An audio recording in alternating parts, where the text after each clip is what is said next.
কিছু কিছু ব্যাপার আছে যেগুলোতে রোজা ভাঙে না, সংশয় তৈরি হয়, কনফিউশন তৈরি হয় যে আসলে কি রোজাটা ভাঙলো কিনা। সেগুলো কি?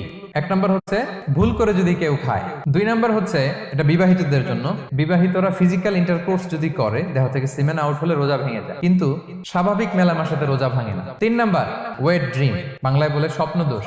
ঘুমের মধ্যে এমন কিছু দেখলেন ফলে আপনার সিমেন আউট হলো, আপনার রোজা ভাঙবে না, শুধু আপনি ঘুম থেকে উঠে ফরজ গোসলটা করে নিলেই হলো। চার নাম্বার হচ্ছে ব্লাড টেস্ট, ব্লাড টেস্ট করলে রোজা ভাঙে না। পাঁচ নাম্বার হচ্ছে অনিচ্ছাকৃত বমি। ছয় নাম্বারে নোজ ব্লিডিং, নাক দিয়ে রক্ত ঝরলে মানুষের রোজা ভাঙে না, আনলেস যদি অনেক বেশি অ্যামাউন্টের হয়, আপনি ক্লান্ত হয়ে পড়েন, তখন তো আপনি রোজা ভাঙতে পারেন। সাত নাম্বার রোজা রেখে দাঁত ফেলতে পারবো কিনা, দাঁত ফেললে যে রক্ত বেরোয় এতে রোজা ভাঙে না। আট নাম্বারটা হচ্ছে ইনজেকশন, রোজা রেখে ইনজেকশন দেওয়া যাবে কিনা। কিছু কিছু ইনজেকশন দেওয়া যাবে, কিছু কিছু দেওয়া যাবে না। কোনগুলো দেওয়া যাবে না? এনার্জেটিক ইনজেকশন দেওয়া যাবে না, যে ইনজেকশনে ফুড সাপ্লিমেন্টারি আছে, যেটার মধ্যে নিউট্রিশন ভ্যালু আছে।